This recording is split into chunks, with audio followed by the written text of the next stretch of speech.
In the tapestry of life, where every thread holds a story, America in Black and White emerges as a haven for the voices echoing through the heart of our communities. In this podcast, we wade through the rivers of our collective experiences, celebrating the vibrant hues of change brought forth by the whispers of hope and the roars of action. It's more than just a conversation. It's a journey into the heart of our society, illuminated by the light of those daring to dream and do. Join us, and let your voice be the melody that guides us toward a dawn where every color finds its place in the masterpiece of our shared destiny. Together, let's paint a future brimming with the positives that dwell in our minds and the actions that shape our world. Good evening, America, and welcome. Welcome to America in Black and White. I'm your host, Charles Zachary King, and I want to say right now, right here, from the top of this show, I am grateful you are here tonight. Because tonight, we're not just doing television. Tonight, we're having a real conversation. We are 4 seasons deep. This is episode 94, and today is June 17th, 2026. I want you to mark this date because what you're about to hear has the very real potential to shift the way you think about your life, your work, and what you call success. See, we spend so much of our time running, building, grinding, stacking. We hustle for the corner office, for the 6 figures, for the 7 figures, for the recognition, for the respect, and somewhere in the middle of all that building, a lot of us look around and realize something painful. We built the thing we dreamed of, and we don't feel free. We feel trapped, owned by the very thing we created. Tonight, we're going to unpack that. Tonight, we're going to ask the hard question: what is your success actually costing you? And more importantly, is it worth it? My guest tonight has spent over 3 decades walking alongside business owners, executives, and leaders, people running 6, 7, and 8-figure operations across the Caribbean and the United States, helping them redesign how they lead, how they live, and how they reclaim what matters most. He has sat across the table from global organizations like PwC and Unilever. He was born in Trinidad, lived across the Caribbean, and now his work is reaching the world. He calls himself the world has started, he calls himself and the world has started to agree, the freedom architect. Tonight, freedom is a business strategy. I need you to lean in, get comfortable, because whether you are an entrepreneur, an executive, a dreamer, or somebody who is just starting to ask the question, this conversation is for you. What you're about to hear could genuinely change how you define success forever. So, Black and White America, let's go. America in Black and White, episode 94. Let's get into it, and let's bring Mr. Andre Alexander to the stage. Hello, sir. Hi, Charles. I really had to be humbled by such a powerful introduction. I don't even know if we need a conversation again after that. Yes, sir. So is there anything you'd like to say to the audience before we get into the show? Really, it's my pleasure to be here. Glad that Charles has me on as a guest. And after such a powerful introduction, I hope I can live up to his billing. So ready to get into it whenever you are, Charles. Alrighty. So let's start so people get to know who Andre was before Andre became the person that he is today. Take me all the way back to Trinidad. Paint the picture for us. What was life like growing up there, and what did the world look like through young Andre Alexander's eyes? That's a long way back. What I would say straight off is that I had an amazing childhood. especially when I see what's happening now. Uh, we truly had freedom, like freedom as children to grow, to express ourselves. Uh, our, my parents especially never really pressured us too much with, exams and that type of stuff.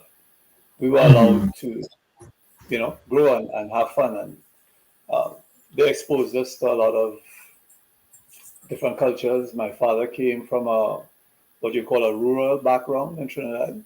My father did finish secondary school, okay? But all his children from his background. He, fully embraced where he came from. He made sure we knew his side of the family, coming from a rural background. And I guess that helped us as we grew up. So my family was 4 kids in wedlock, and I have a brother and a sister on my father's side prior to that. And we grew up knowing each other, which was another, big plus as far as I'm concerned. Um, but as I said, we had really a lot of freedom. Um, we were, we were given a prod whenever we needed to. Like when I was up until the age of 11, I didn't really play too much sports, for instance. And my father was the one to kind of push me into it, like he saw the guys in the neighborhood going up the road to play football. And he was, why don't you all take my son? He said, all he has to do is to come up onto the field. And he said, well, he'll be there tomorrow. And that wasn't a question. You just went because you were sent, But those were the types of things we expected. And that's how we got exposed to many different things. And then sports became a huge part of my life as a result of that. And the relationships that I've enjoyed off of sports is priceless. So the Caribbean carries such a distinct culture of community, resilience, and entrepreneurial spirit. How did the environment you grew up in shape the way you think about business and leadership today? Okay, Charles has a really long story, but I'll give it a shot. Okay. So I'd say my entrepreneurial spirit came from my dad because that's how he elevated himself. He started out in sales. He saw the opportunity for business. He actually owned, I guess you all call it a service station. We call it a gas station in this part of the world. And then, he evolved into other businesses. I came into it because it seemed like I had an aptitude for figures. He recognized that. He asked me to help him in the business, to keep his books, do his taxes, that type of stuff. And I was doing that for him when I was about 15. So that's how I got introduced into entrepreneurship. And then from school, I started to work with PricewaterhouseCoopers. It was only Pricewaterhouse in those days. From there, I went to Canada to study to become a CPA. When I came back, I started to work with Unilever in Trinidad as well. And then from Unilever, I moved up the islands, similar manufacturing enterprises. I think what was good for me is that all the leaders I became exposed to, they were, let's say, very progressive with bringing people along, bringing young talent along. So I was always exposed to much higher than my level.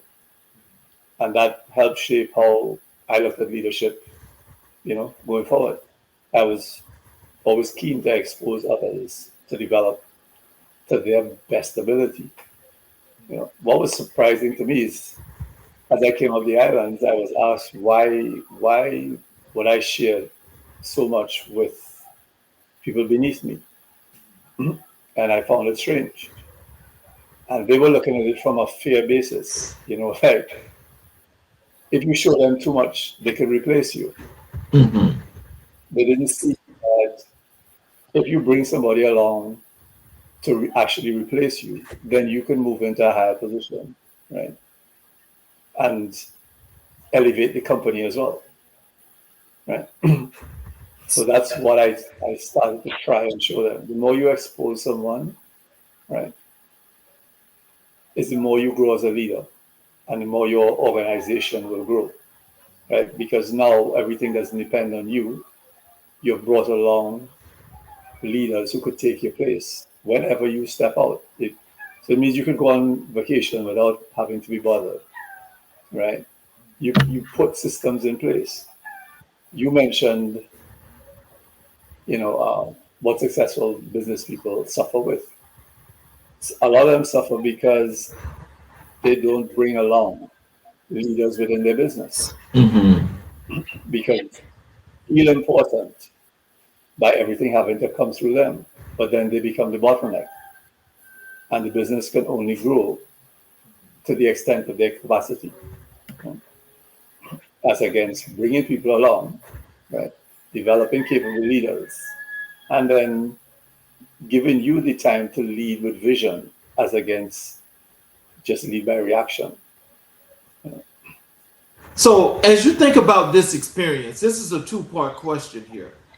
How did that relate to what you were learning and doing in the community in which you grew up in, and how that environment was, and how you needed to change it? But also, what did this change you? What did this teach you, or what were you learning about your business acumen that you're using today?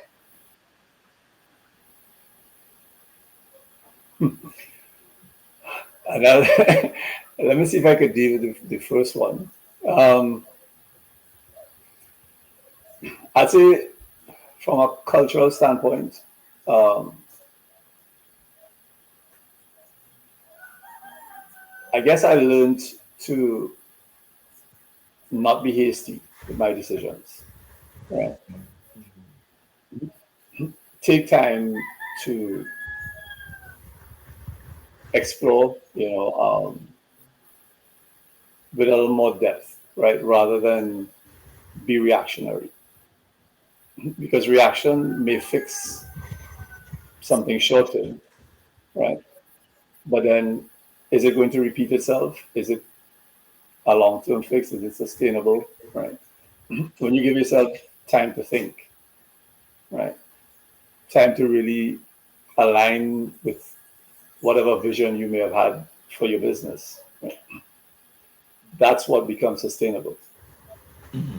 So I'm blessed that I had those types of leaders around me, right? Yes, there are going to be times when you need to make a decision right away, right? But in most cases, people are hustling you for an answer because that's what they know, that's what they expect, right?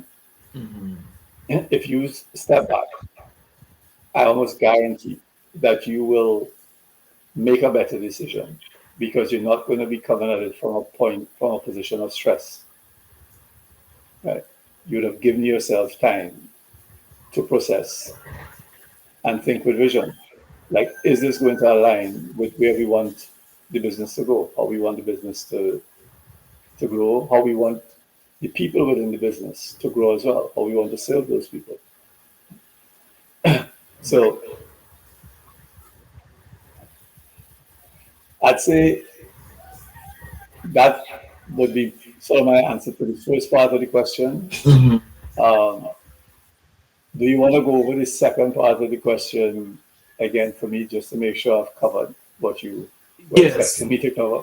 So, with that learning and that experience, especially you going back to school to learn to be a CPA, what has that experience taught you that you use today in your business acumen?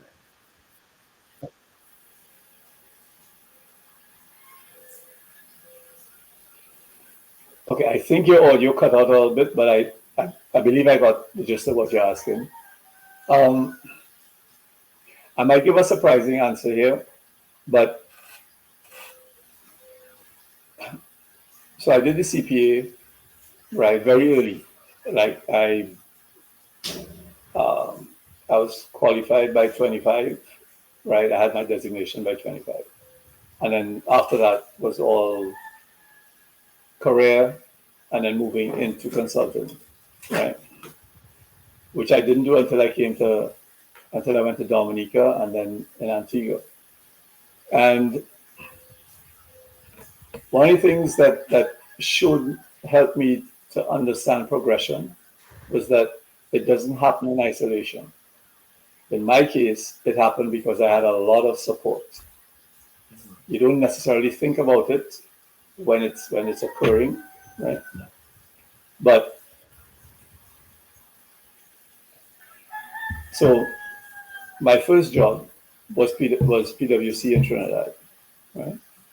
That came about because my father had some linkage with somebody in PwC, and they told him, send me for an interview.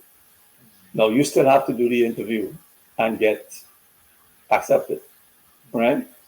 Okay. But if the door wasn't open, you may never get the opportunity, right? And the same thing when I went to Unilever. Somebody from PwC gave me a recommendation and told me go and have a conversation with a particular gentleman at PwC who happened to be the company secretary. Right? Dominica was all different. That was actually me answering to an ad placement. But because I had come from Unilever, right, it was, they didn't bother to look at anybody else after because they were doing, what they were producing was the exact same lines that Unilever produced. So I was just a natural fit, right? Then moving from Dominica to Antigua, there was a partner from Pricewaterhouse in Antigua who recommended me to a brewery in Antigua. And then he later recommended me to a gentleman that I would become business partners with. And then when that expired, he also recommended me to a firm that I did consulting for 20 years, right? If you didn't have support at all those levels, where would I have been? I don't know. Maybe I'd have made it like I've done now. But I can tell you it was a lot easier, right, with that support. And in turn, I tried to support many others that way, right? Because it's about opening a door. You still have to walk through, right? But life is a lot easier if somebody opens a door for you. Well, so in speaking of that, because you lived across multiple islands, that's Trinidad, Dominica, and Antigua. Most people stay in one place. What was it like moving between those spaces, and what did each island give you that the others couldn't?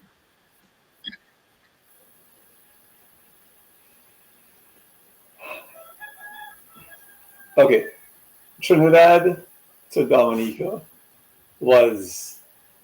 I was very young, right? I went there at the age of 28, right? I had no attachments per se. Okay? So it was just a sense of exploration, curiosity, right? Plus a significantly better salary than I would have gotten in Trinidad because Dominica's currency is a higher value currency to the US dollar than is the Trinidad currency, right? So that was more a sense of exploration, right? Okay. Moving from Dominica to Antigua that uses the same currency was, by that time I had been married and had 2 sons, right? Dominica is a very small island. 60,000 people now is the population, right? It didn't have a lot of opportunity for my sons, right? So while I was happy in Dominica, I didn't think it was fair to, have them be shortchanged because they weren't exposed to what I was exposed to. And that's what led to the move to Antigua, which gave them much more opportunity, So, just as an example, my second son was a swimmer for Antigua, went all around the Caribbean, representing them in competitions. Mm-hmm. Dominica doesn't even have a pool, so therefore he would never have had that exposure, right? You know, my sons got into other sporting activities where I was actually able to be a soccer coach for them for many years. I would not have done that in Dominica because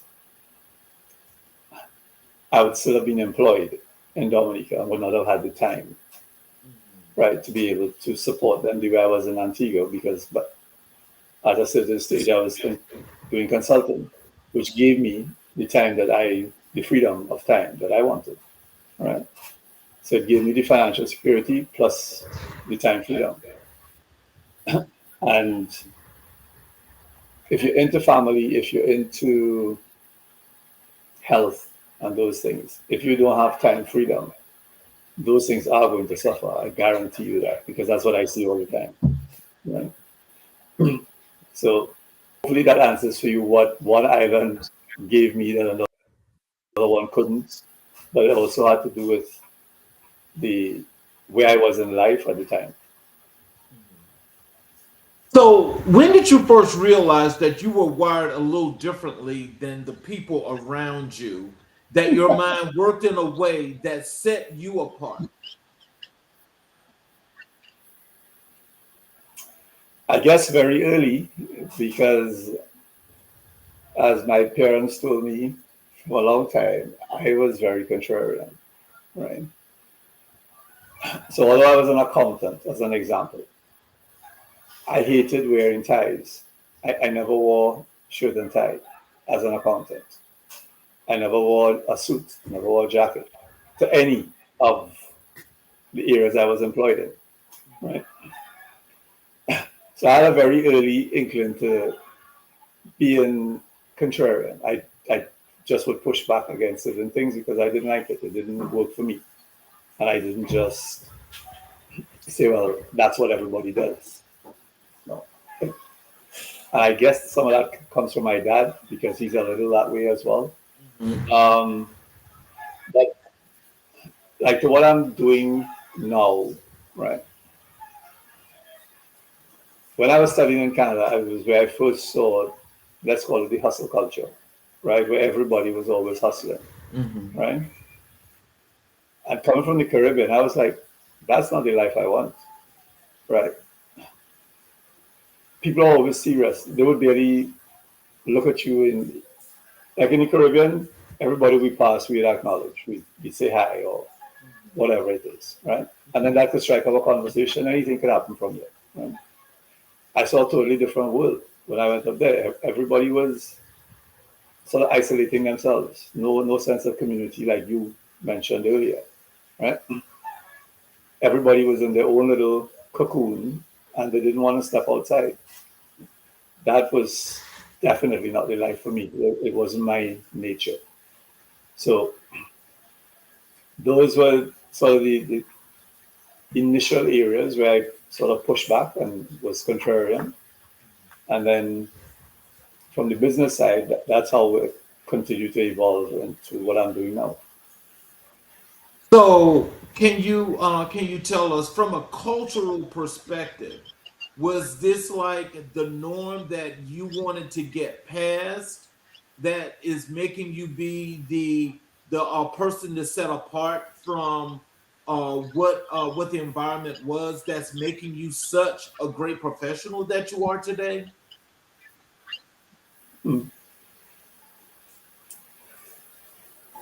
Um, Culturally,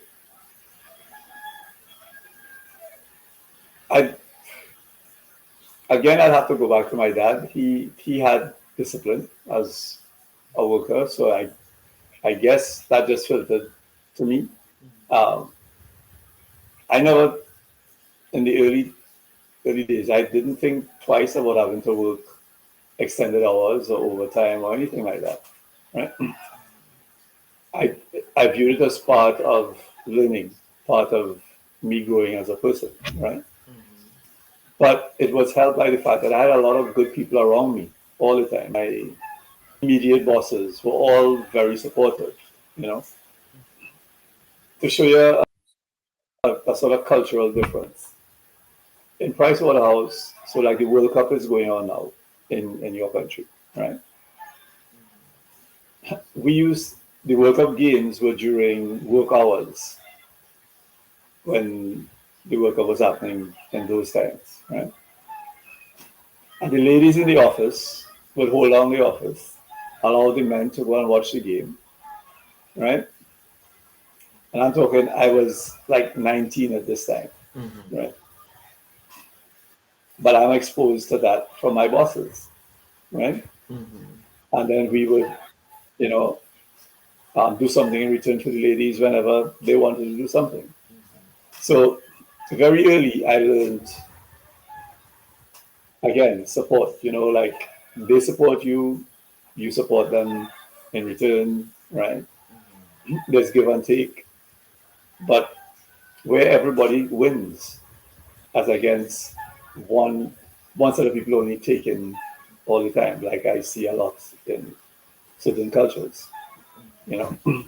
So my answer to that from a cultural standpoint, uh, I wouldn't say it happens like everywhere in the Caribbean, but I know it does happen with a lot of business spaces. You know, the owners are not that strict. They're not that demanding. They understand give and take, right? Especially in private enterprise as against public sector.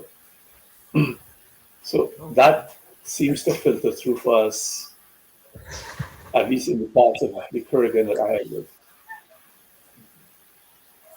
So, who were the most influential people in your early life? The ones who planted seeds in you that you're still watering today? Hmm. Quite a few, but I'll still go back to my dad. My dad definitely was very influential in that. Uh, you know, and he was a great role model that I guess I didn't realize until later in life, but at least I realized it when he was alive still. Right? For somebody not to finish secondary school and then put 4 children through university, not in Trinidad, but away, right? That's a huge achievement in my eyes, anyhow, right? He also taught me responsibility because when he gave me, in those days, they'll give you a check, like a bank draft, right? That you would leave the island with. And he was, this is it. Don't ask for any more. You need to make sure that this works for the year, right? I would not even think about that type of responsibility, right? So I've always encouraged people to step outside, go on their own, be independent, where you don't have like the immediate parents or family that you could fall back on because you messed up, right? When you don't have that, you look at life differently, you do things a lot differently. And I definitely encourage young people, even if it's for 6 months, right? Make it part of your plan to move away from your support system. Go out there on your own. Figure stuff out on your own. Okay. So, Caribbean people often carry a dual identity, rooted deeply in island culture, but also to a larger world stage. Did you feel that tension growing up? And how did you navigate it?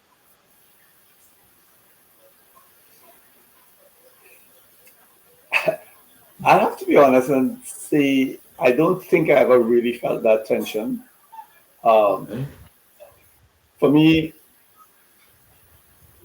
okay, so the US would be the closest developed country to us, right? That's where our Uh-huh. travel naturally is. Um, some people would have gone to the UK, but the majority of people go to the US, right? for me, it was always somewhere to visit, somewhere to experience something different, to shop, because we wouldn't, have what you offer from a shopping standpoint. Sometimes to get, sample different foods that you mightn't get otherwise. But I've never had the feeling that I'm missing out because I'm not living, in another country that could offer more from a development standpoint. Because Right. for me, I've always valued the beaches, the easy way of life, the nature walks, that type of stuff, and your part of the world doesn't really offer that like it does in my part of the world. Even in Trinidad, it was like half hour to 40 minutes to the beach, to the popular beach, right? In Antigua, it's like 10 minutes for me. If I lived in your part of the world, some people never see the beach, right? They have to travel. Sometimes they have to take a flight to go and see the beach, right? Right. So for me, that is more important than any material benefits that a developed country could offer. So I didn't really have that issue with the dual, uh, let's say dual, what's the term I'm looking for? Um, Wanting to be somewhere else while being where you are. I've always been about where I am in the Caribbean. That's my lane. That's where I've always wanted to be. So, was entrepreneurship something you saw molded around you as a child, or was it a road you had to discover entirely on your own? Um, I saw it early with my dad, as I said. Um, but then afterwards, I followed the career path. I went into corporate. Right. I saw a lot of entrepreneurs struggling while I was in corporate. Right. Primarily because even when they were considered to be doing well, they always seemed unhappy. They weren't enjoying what they were doing. They weren't enjoying the benefits of what they were doing. So even when we would be, let's say we meet them at a party or fete or whatever, they always look tired, right? They didn't have the energy to enjoy what they should have been, right? So that's why when I sort of went the entrepreneurial route, I went into consulting rather than starting a hard product type business, because I could control my time. I could also choose who I worked with.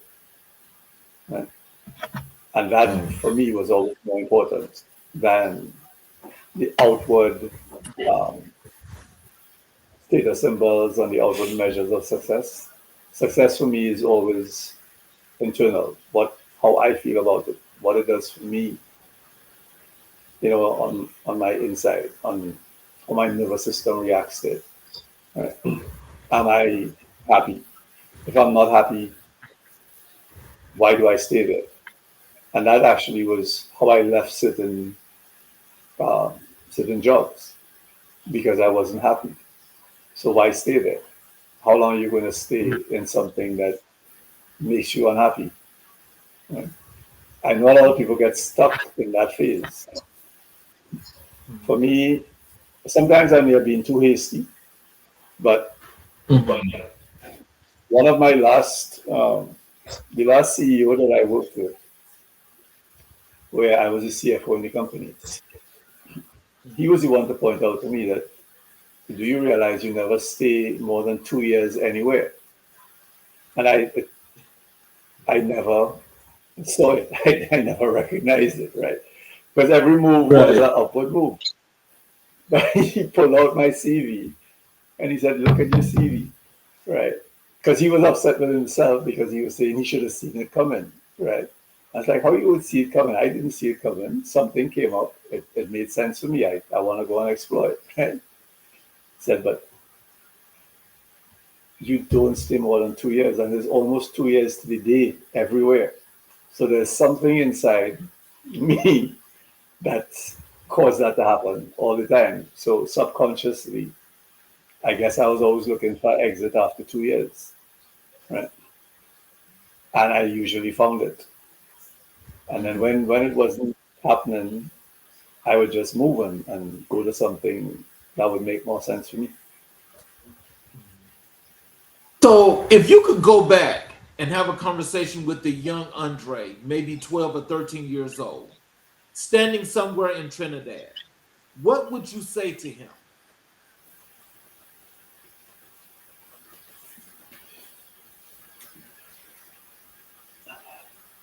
That's really interesting. Um, I would say do everything the same way I did it, right? Up until um, up until my divorce, because I could see how I could have done things a little differently, right?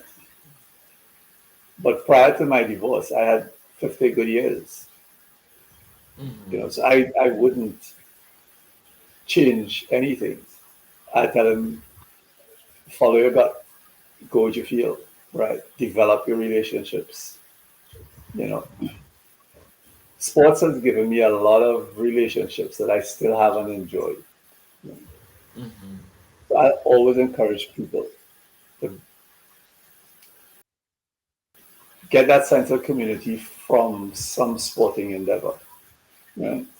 And I'm not referring to like chess. I'm talking about real physical sports, team sports, as against individual sports. Because team sports is where you really make the connections.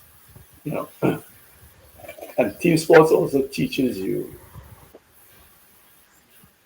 the benefit of working with teams within a company, because teams have in any sporting endeavor. If you don't pull together, you're going to lose, right? And you're not only going to lose, you're going to lose badly, right? Teamwork is essential for any business to do well. Even if you feel that you are a solopreneur, you never, very seldom are you truly a solopreneur. You have to outsource certain things to people at different times, right? If you outsource well and you develop well with your team, right, your business is going to grow and it's going to make you lighter because it's going to take a lot of weight off your shoulders. So that's how I would answer that one. Like I wouldn't really do anything different up until I was about 50, and then, you know, I'd be a little more deliberate in the choices I made after divorce, because I kind of lost my way for a bit. So let's talk a little bit about your journey into entrepreneurship. Walk me through the early chapters of your career. You didn't wake up one day as the freedom architect. What were the formative years of your professional life like?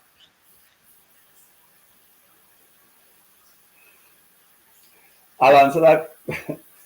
So I have two sides to my professional life. I have the corporate side and I have the consulting and mentorship side, right?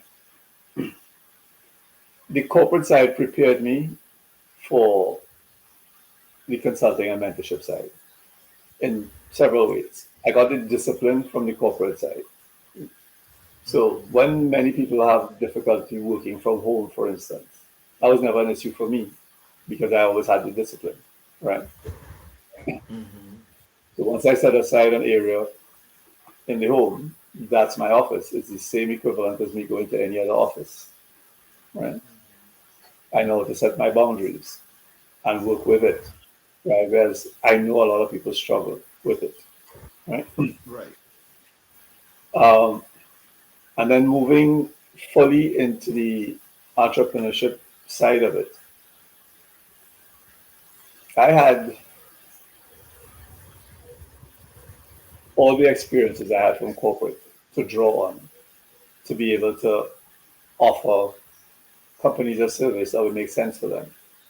And by being able to do that, I was able to be very fulfilled because it was something that I enjoyed doing, right? It wasn't something I had to do because I needed the money to come in.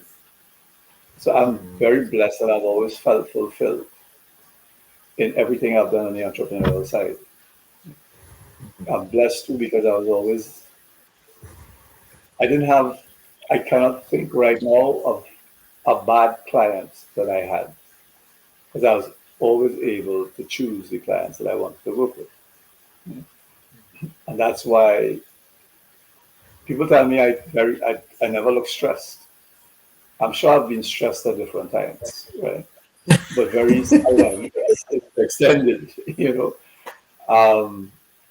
I just don't feel that type of stress because I've been that blessed, you know.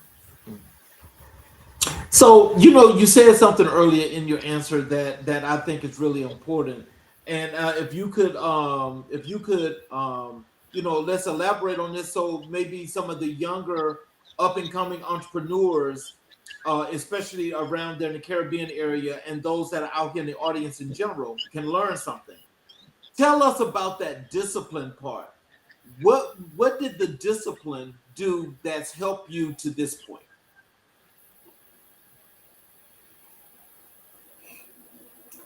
In my case, when I say discipline, I incorporate several things into it, right? So planning, for instance, falls under that category, right?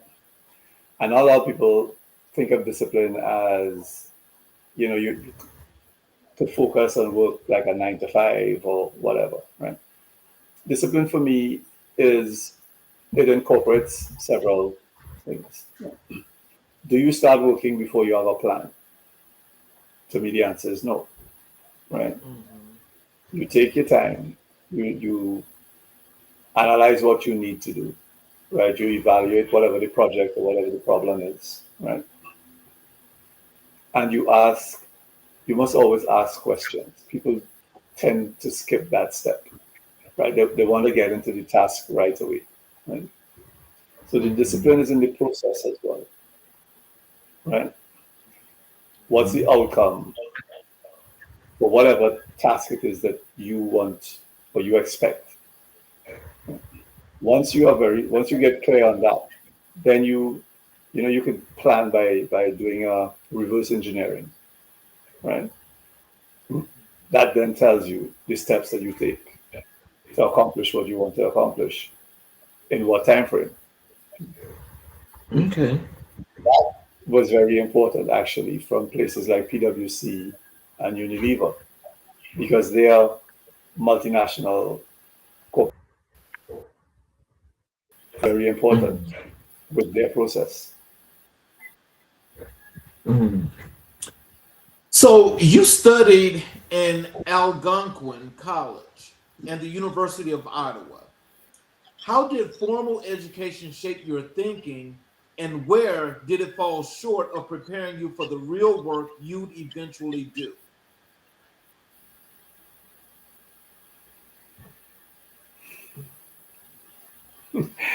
When I went when I went to Algonquin, which was the first phase of it, right, that was when I became exposed to people much older than me in a classroom, right? All before that, everybody in the classroom would be my age, right? And then suddenly, I was met with people coming to class in a suit, you know, like 20, 30 years, 40 years older than me, right? So I have to be honest and say, I felt small at that time. I was like, okay, I'm out of my league here, right? I just need to stay quiet and listen to what they say, right? Which is not necessarily a good thing, right? because in retrospect, I stayed quiet for too long. Whereas if I actually had the confidence to interact with them more, I would probably have, learned more and advanced at a faster pace. I was able to do that later on, but certainly in the early part, I was like, I'm out of my league. I need to just stay quiet, sit at the back, and try and pick up as much as I could pick up. Right. Again, that's not something I recommend for everyone to do. That was just what happened to me at that stage. But eventually, I'd say from maybe like my second year, right, when I started to feel more comfortable with them, right.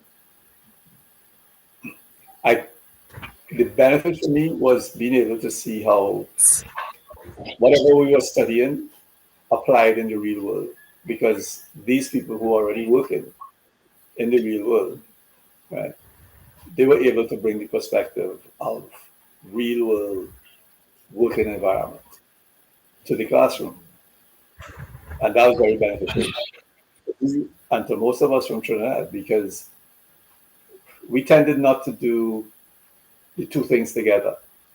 You either just studied and then you went into work in most cases, right? And now here I was exposed to something totally different. So I still am not very good at working and studying at the same time. It's one or the other for me still, right? But I benefited a lot from the insight that they were able to bring, right? And that helped me almost everywhere I went after, because I was able to understand and implement what I was learning in the classroom. I've seen too many people come to me for interviews. They're qualified, but they have nothing to offer because they've never worked, right? Wow. But then they have an expectation of a salary and a big salary, you know. No, and I keep telling them in certain fields, you still have to pay your dues. Because what you're actually asking me to do now, you you got qualified, and now you want me to pay you to learn how to implement it in the real world. That doesn't quite cut it. Right. You still have to be able to pay your dues before you have the salary expectation.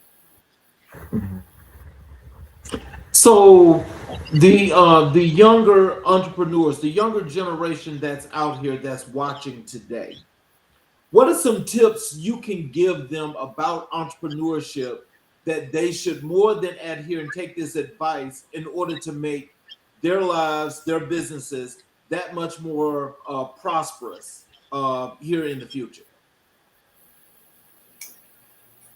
Before prosperous, I would use it to make it a easier path for them, right? Because too many of them on a path of self-discovery, right? And they're being conditioned to believe that they have to do it all on their own, so they're in isolation as well, right? Whatever entrepreneurship venture that you want to pursue, right? If you've been working before, I'd say build up, like you don't make the decision today for tomorrow, right? Again, part of planning. So I'd say make sure you have at least 6 months of living expenses available to you, so you're not stressing about money right away. Then do up your concept, and then find a mentor or several to run it by them, right? Let them give you feedback on your idea, right? Once you get that feedback, the step that many people miss is validation, right? You need to test it. You need to test your idea before you run with it like crazy, right? And before you put money into it, right? So find, a few people to help you test Yeah, you run your idea by them, see what their feedback is. If you have a product, create a prototype, share it with people, get your feedback.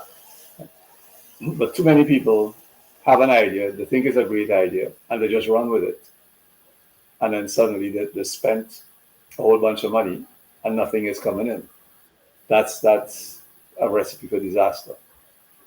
You know, you have to be patient. You have to go through the phases and make sure you have somebody to see you. So, what was your first real encounter with organizational dysfunction? That moment where you looked at a leadership structure and said, "This is broken, and I think I know how to fix it." Okay, the two of them didn't quite go together for me. The first instance of organizational, dysfunction was my last corporate job, and the CEO and I couldn't get along because we used to clash a lot, right? Because he was very abrasive, and it wasn't only me he was abrasive to, and he was abrasive to me in a much milder way than to everybody else in the organization, right? And that was one of the times when I was hasty, when I was like, you know what, you have my resignation tomorrow. And this was like after 6 weeks in the job. The chairman came down. He asked me not to leave. He was in Germany. He asked me not to leave, to wait until he came down. And then the three of us would thrash it out, right? And eventually the CEO realized that his approach, and I don't like to use this term, but it was like, I know you'd be familiar with it. It was like massa treating, those beneath it, right? And I was never that person, okay? Because my father never treated me that way. You're not going to come and treat me that way. But that's not necessarily something I would suggest to everyone, right? You have to have confidence that you have options before you do that, right? Now, I eventually stayed at that company for 2 years, although I had initially resigned after 6 weeks. Mm-hmm. So immediately when the chairperson came down, the three of us came to the understanding that we had to have a change in organizational culture, right? And the CEO had to change his ways because you're talking about 200 people that he was the leader of, but he was not showing leadership ability. He was showing a sort of massa mentality, if you want to put it that way, right? So he was gradually able to change, right? We actually became, I would say, almost friends by the time I had left because he was able to change and I was able to adapt. Right? But for organizational dysfunction to change, there must be a willingness from leadership for it to change. Right? If the leadership isn't willing for it to change, it will never change, no matter what you try to implement. Right? It has to come from the top. And leaders seem to forget that, just like Sharon, right? People model what they see. If you're giving out whatever vibe you're giving out, the people beneath you are going to model it the same way, right?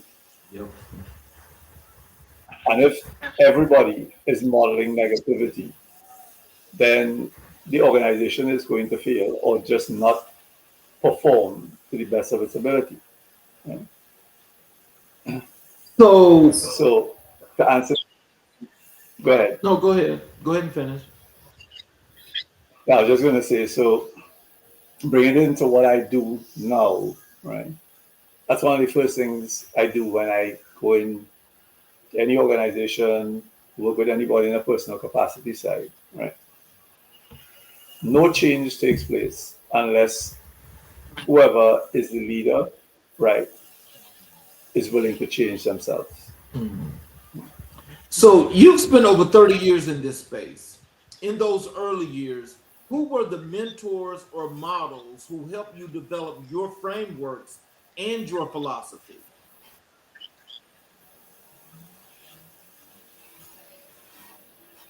The mentors, again, there were many. Um, like the gentleman I mentioned to you from Price Waterhouse earlier, right? But I'd say everywhere that I went, I was blessed with genuine leaders, right? I saw how they treated their employees, even when they were upset, right? That was momentary. It's not something that lasted, right? And then I saw the respect that almost everyone had for them, including myself, right? So I was able to model that everywhere I went and continue to model it, right? And once I sort of got that framework down, that the only way a business does well is if you treat your people well, right? Once you get that understanding, it's easier for other things to fall into place, right? Because if I came, for instance, and told you, Charles, you have too much on your plate, right? You don't need to be making decisions for X, Y, and Z, right? You're going to push back because that's what you know, right? If I can help you to change your thinking by showing you how it could be better for you, if you were able to step back, right? And able to trust people that you have under you, right? And that's one of the things I was always able to do. Help them by training the people under them to be able to step up, right? And develop confidence and take decisions, from not a place of fear, but a place of confidence because they're exposed and they know what to do. Right? The only way they can make decisions that way is to be given the opportunity to think for themselves and develop their own style and their own way of evaluating a problem, assessing it. Right? Because there's no one way for that to take place. I may evaluate something totally different to you, but we could come up with the same outcome. So it's just to encourage everybody to look inside, right, and be the leader that they know they could be. Because everybody's a leader Okay. if they allow themselves to be. Okay, so there had to be a pivotal moment, a crossroads, where you chose to go all in on your own path rather than climb someone else's ladder. What was that moment for you? The same company I mentioned earlier, all right. When I left that company, the decision was I'm done with corporate. I'm going into something where I could be the primary decision maker, even if it was with a partner, right? But it would just be two of us, or me primarily, being in the leadership role. Because too many times you get frustrated by leaders who they don't want growth or they don't want too much growth from the people beneath them, right?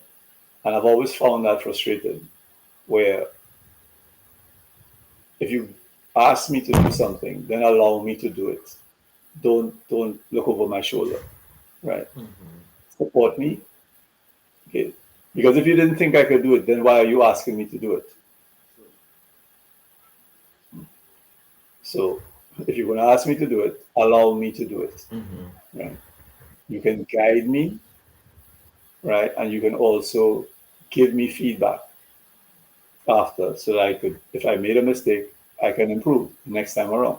Because there's none of us who's perfect. We all have to make mistakes. That's how we learn. That's how we grow. So support me.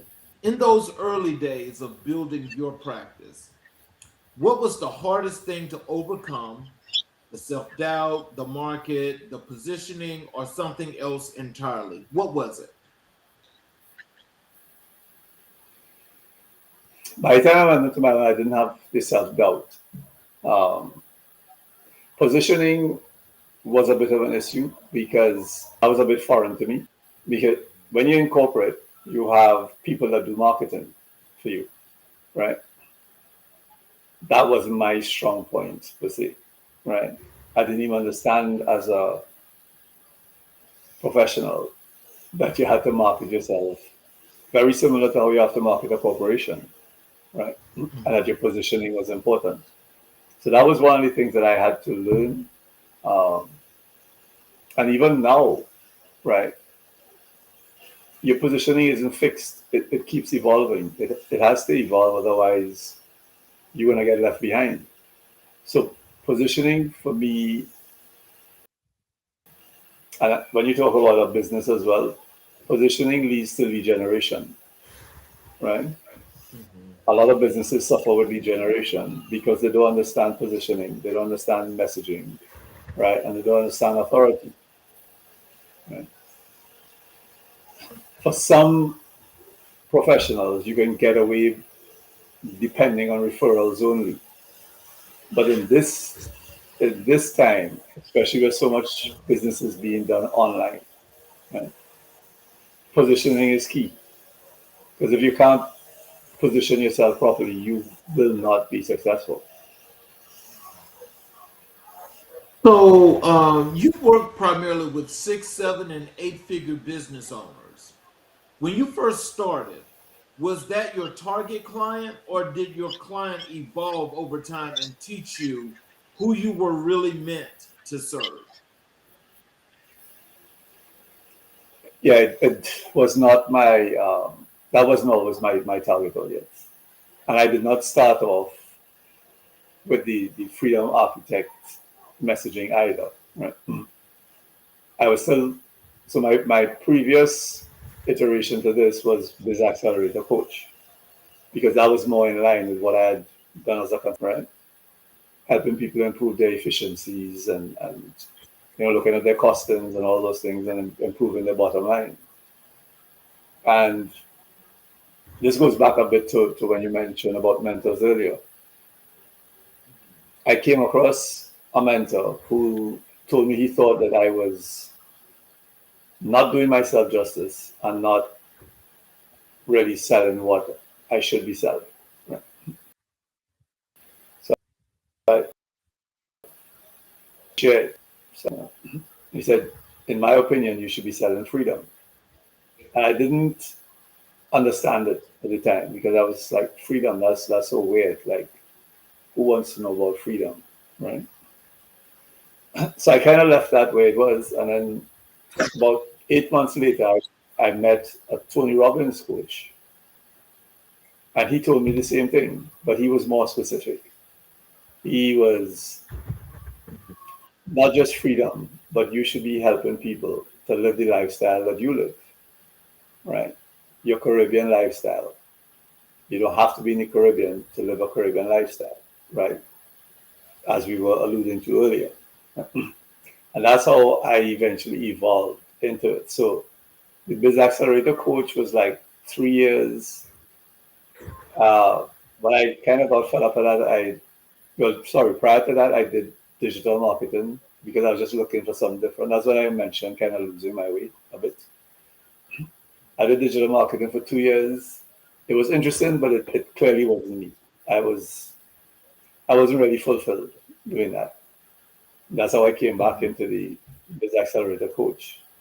And then through the other influences, when I finally grasped what they meant, I was able to embrace the Freedom Architect fully. So, what is the biggest misconception that entrepreneurs have when they first come to you?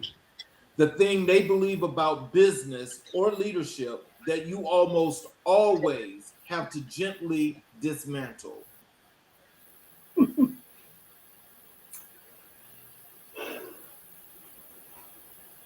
Well, one of the big things is the more you make, right? Mm-hmm. Almost every entrepreneur and business person has that in their locker because that's conditioning from the time we were small, right? That's something we've heard from the time we've been very small, right? And then closely aligned to that is the more you learn, the more you earn, right? But that's not true either because we know highly qualified people academically who don't earn well because you still have to be able to implement or integrate whatever you've learned into whatever you are selling. They work hard when you help them to see that that's really a myth, right? Mm-hmm. It's a big eye opener for them, but they push back against it very often because they default to that behavior from the time they feel any form of pressure. And when you feel pressure, you just double down, you work harder, right? You have to push through.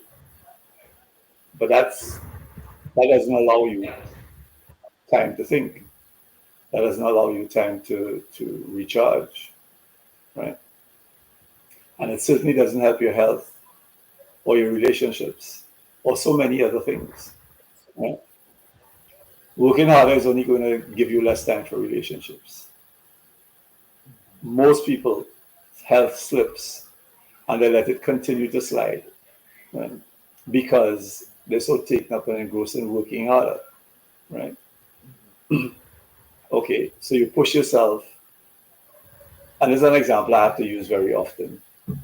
You push yourself, you push yourself, you push yourself, and then you have a breakdown, or you have a major health event. For many, it's been a heart attack or a stroke, right? For the ones who survive, they could suddenly make a change tomorrow, right? Why can't you make that change before the health scare? Because of the conditioning. Right? Mm-hmm. So that's almost every time the first thing I see in people. You know, I don't think I've not had one person where that's what I see as the first thing that needs to be addressed. So, when you think about your community and you think about your work as an entrepreneur, what do you want people in your community to learn and understand from your work as an entrepreneur? Okay, Charles, you broke up a little bit there. Could you repeat that for me, please? When you think about your business as an entrepreneur, the work that you do as an entrepreneur and your community, what do you want your community to learn from your work as an entrepreneur as to the embetterment and the improvement of people in the community to get better with entrepreneurship?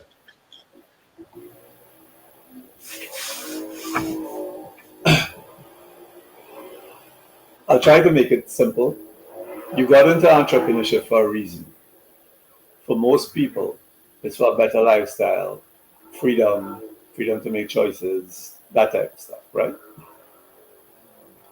Instead, what they tend to do is bring corporate into their entrepreneurship venture because that's what they knew, right? So there's one question that I ask everyone. What did you get into business for? What was the life that you wanted your business to provide for you? Mm-hmm. If you can't answer that question, we can't move forward because that's your baseline. I can only help you if you have that baseline, right? So the first part is always to help them establish a baseline. Right? And it's surprising how many people cannot answer that question because they've been on default. They building their business automatically because they're just doing what they see other people do, right? Without the recognition that you can design your business, right, to support the life that you want. So which one comes first, work or life? Which is why I push back against the term work-life balance, because work comes first for a reason, right? The language tells you what you're being conditioned to. So why isn't it life-work balance, where life comes before work? Right? When you make those subtle shifts, you start approaching things differently. So that's how I would answer that for you. So, how has the landscape of entrepreneurship in the Caribbean changed over 30 plus years you've been doing this work? And do you think Caribbean entrepreneurs are getting the support they deserve on the world stage?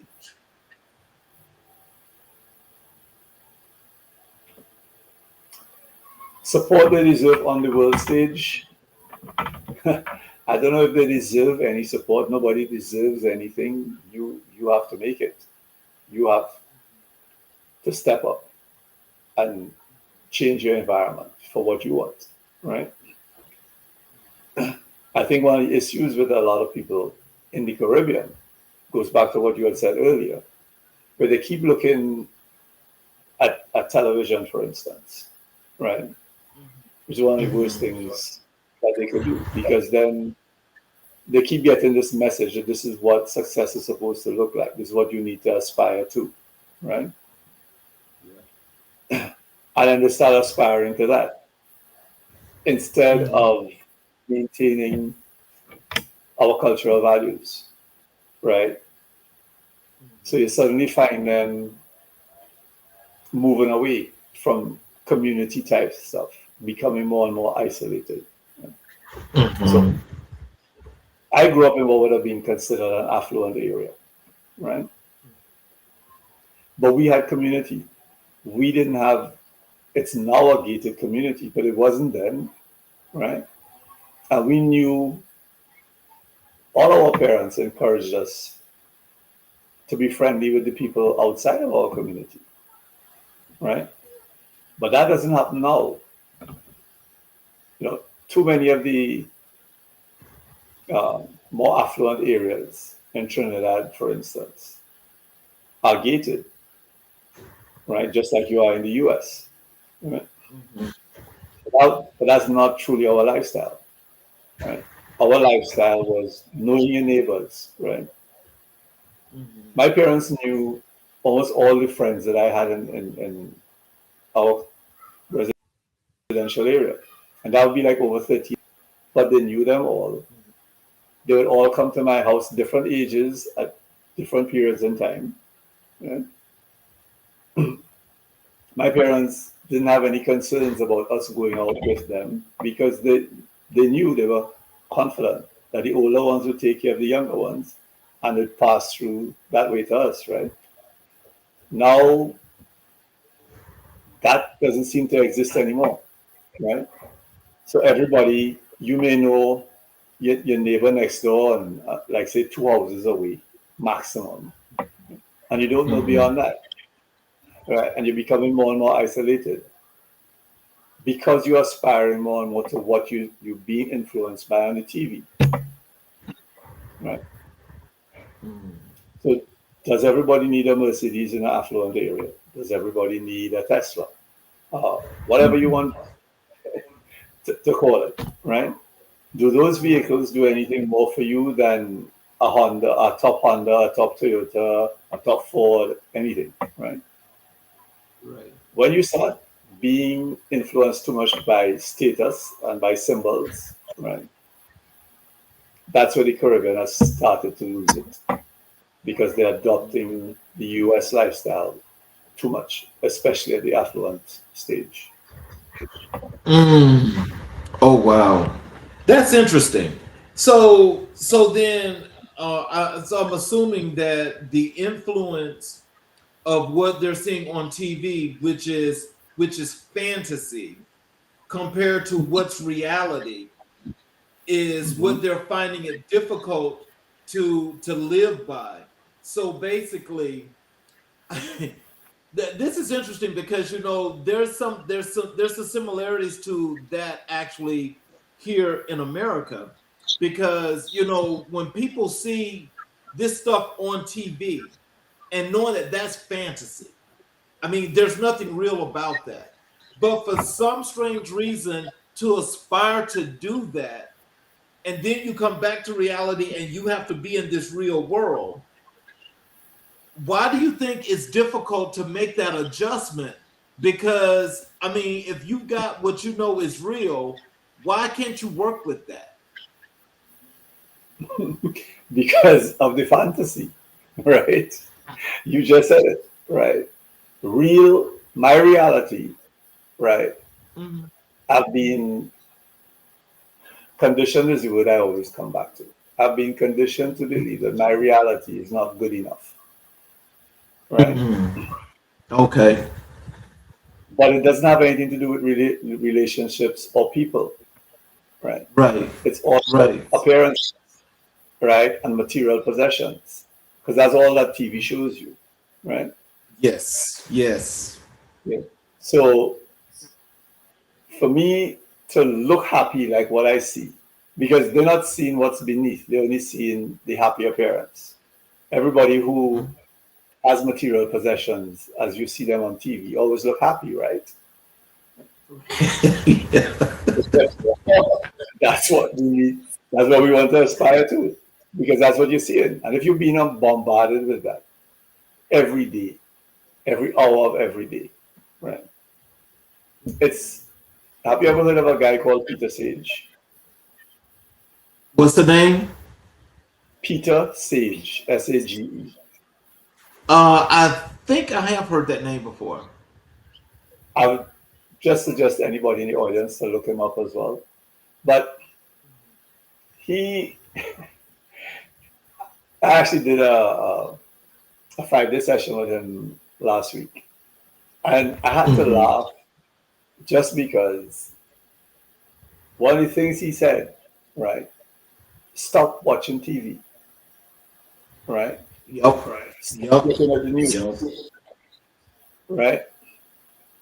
The news brings nothing but negativity to you. Very seldom do you hear a feel-good story, right? The news is there to encourage you to live in fear, right? Yep, that's the sensationalism. Right. And then the flip side of that is you now start to become fearful for your lifestyle.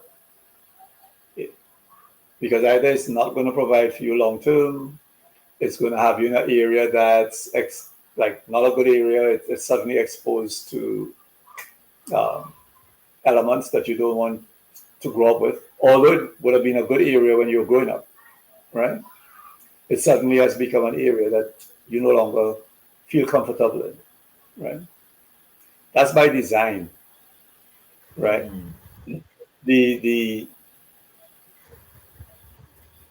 elements that you don't want to be associated with, they didn't just turn up overnight. That's part of a bigger design, right? So if you keep buying into the agenda, you keep buying into the news, you keep buying into the propaganda, all the and all the ads. Look at the ads, right? Even for entrepreneurs, they want to aspire to be like somebody that they saw, right? Or they've been exposed to. Right? And everybody looks like an overnight success. Do you know of any TV show, for instance, that tells you about the 10 years that they struggled before, or the 15 years that they struggled before? No, they only pick up when they become successful. And this is the lifestyle that they now have.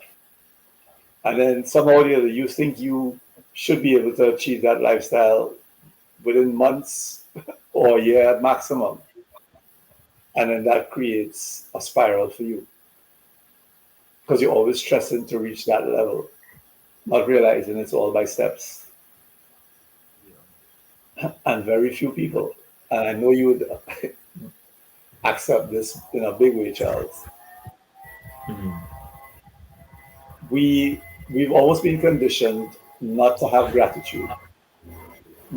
Gratitude for what Mm. we lost, right? If you don't have gratitude for what you have, you can never be happy, because gratitude is internal and happiness is internal. But we're looking for external validation for happiness all the time,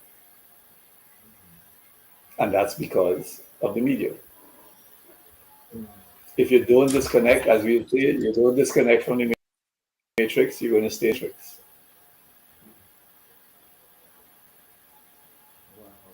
That's interesting. Let's talk a little bit about you becoming the freedom architect.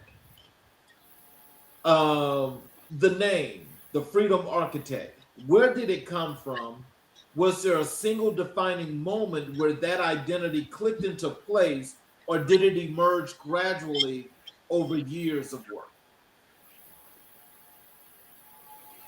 I'd say it emerged gradually over the last 12 months, right? Mhm.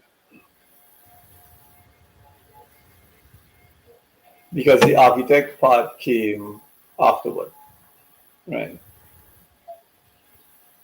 I didn't even have a moniker at one time, okay? But through positioning and content, right?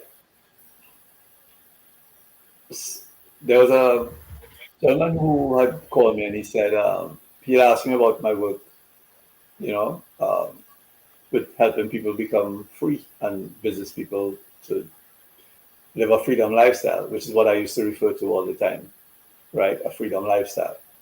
And he used the word architect, you know, like you actually more like an architect, you're helping them to design, you know, Mhm. just like an architect in real life would design a building, you're helping them to design a business that serves their life, Mhm. right? And then I was about to do a new website and I started looking for names, right? Mhm. And then ChatGPT actually helped me a lot there because it gave me some feedback, right? It didn't give me Mhm. freedom architect straight off, but more and more, you know, it started to give me the feedback like this is where I should be heading. So my umbrella is actually my website is missionfreedomhq.com. So missionfreedomheadquarters.com, right? That's the umbrella. And then the freedom architect is the voice, is the messaging, right? It's the way that I want to help people to live, right? That's where that voice comes from, you know. So helping people to architect their business for freedom. And that's how it eventually, that's how the name came about eventually. Okay. So when you say architect, someone's freedom, what does that actually look like in practice?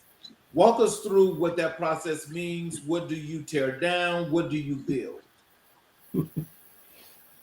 Okay, I don't like the term tear down, okay, only because tear down is destructive, right? So the process is, so I have a process called ARIS, ARIS. That stands for awareness, recognition, reset, redesign, right? Immerse and integrate, and then sustain and support, or support and sustain, right? That's how the forward abbreviation came up. So I have to become aware through my content, right? They start to wake up through my content, right? They Mhm. start gaining recognition through my content or through a lead magnet, one or two lead magnets that I share, right? And I shouldn't call it Mhm. lead magnets, I should just call it resources, right? Because they both have a sort of assessment component to it, a quiz that helps you start asking different questions. right? Mhm. So once they do that and they come into the ecosystem fully, the first stage, like I told you, is to help them think differently. Because if there's no way you're going to achieve any form of change or transformation if you're thinking the same way that you would before you came into it. Right? And that's where we start looking at what's the belief systems that they have, what's really holding them back, what's causing them to look at life in a particular way, look at business in a particular way. Right? So for everybody, it's different. As I mentioned earlier, the one thing is that everybody thinks working harder means you'll obviously earn more. We know that's not true. Because at the most menial job where people are not earning a good salary, they work hard, but they're not earning more, right? So that's a fallacy. That has always been a myth. Yeah. That's one of the ones that you have. If you want to use the term tear down, that's the one that I would actually tear down. Most of the others is more subtle, right? But work harder is a myth, right? And sometimes I have to tear it down because sometimes they're holding on to it too hard, too dear. Right? Because remember, this didn't come from parents alone. In some cases, it came from grandparents too.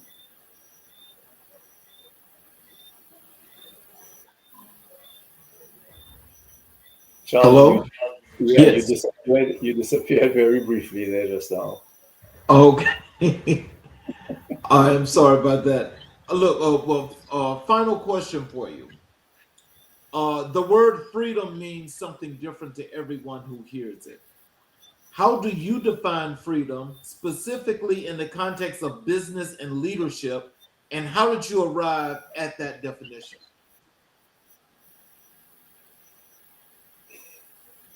My definition of freedom is very simple, right? Being able to do what you want, when you want, how you want, right? A lot of successful people lose simple things like joy, spontaneity. Spontaneity for me is the biggest indicator for freedom. Right? If you can't just decide today to get up and do something different because you feel like it, right? Then you don't have freedom. So that's why that my definition: do what you want, when you want, how you want, right? That's what So, my design is about.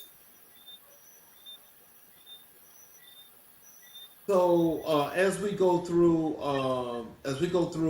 this ending here, we didn't get a chance to cover all information, so we definitely would love to have you back. But can you give? Do you have any words of wisdom and encouragement for our audience, and how they can connect with you via your social media, your website, how they can get your book, all of those good things? The simplest way is to go through the website, which is missionfreedomhq.com. That will link them into everything that you just mentioned there. Okay. You got any words of wisdom and encouragement for our audience? Stop watching the news, right? Stop watching the news religiously, right? If you saw a story today, why do you need to follow it every hour of the day, right? Start freeing that mental space because every time you engage with it, right, you internalize something that you see in. And if it's something that's created fear for you, created anxiety for you, following it all the time is only going to increase it, right? And it's going to move you further and further away from freedom. Definitely. So if you want a better lifestyle, if you want a business, or even within your company, if you're an executive or a senior leader, right? Why are you in business. You need to define that. You need to get really clear on it and then start leading from that rather than just being like going with the status quo, going with it because that's how it's always been. You have the power to change it, right?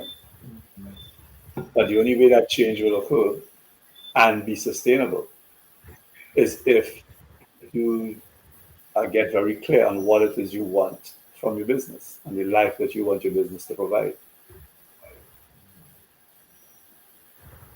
Well, I want to thank you for spending this time with us because, in learning, especially from a cultural perspective, that pretty much things are pretty much the same, no matter where we go around the world, because the Yes. influences are just what they are. And I want to thank you, for your work and the work that you're doing to influence and inspire people, in your communities as you do the work that you do. Before I close the show, I want to ask, do you have a few minutes to stick around after I close?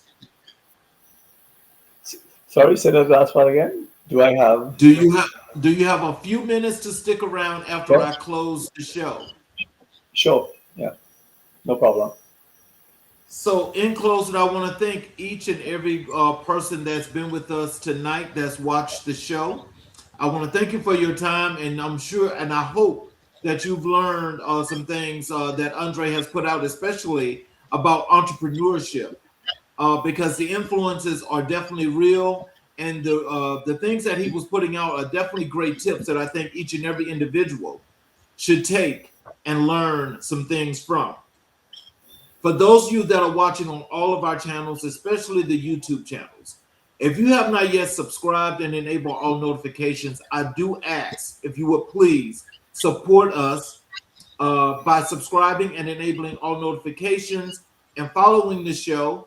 And so as we go live, you're able to click the show and just watch it. And you're also able to go back to the channel and watch each and every episode of every great guest that has been here, that has more than left inspirational and motivational points for each and every community, but they've left something that can help you as well. So in closing, I'm going to close with this monologue. Before I let you go tonight, I need to take a moment because this conversation deserves it. Andre Alexander, the Freedom Architect, I want to thank you. I want to thank you for your time, your wisdom, your honesty, and your heart. What you share tonight is not just theory, it is lived truth. And I know that someone watching this right now needs exactly those words that you just put out, those lessons. Because here's what I want you to take with you tonight. The most important lesson from this conversation is this: building is not the goal, living is the goal, success is a vehicle, not a destination. And when your vehicle starts driving you instead of the other way around, you've lost the plot. True wealth is not the number in your account. True wealth is the freedom over your own time, your own choices, and your own life. That is what Andre Alexander has spent 30 years helping people reclaim. And that is what Freedom Conversations is all about. I want you to think about, what Andre has put out tonight, but we opened this show with a story that is telling you about not only how he started, but the things that he has done in business to grow those things that he does. So I want to thank you all. This has been America in Black and White. This is season 4, episode number 94. I want you guys to please come back and see us tomorrow night as we have another great show for you.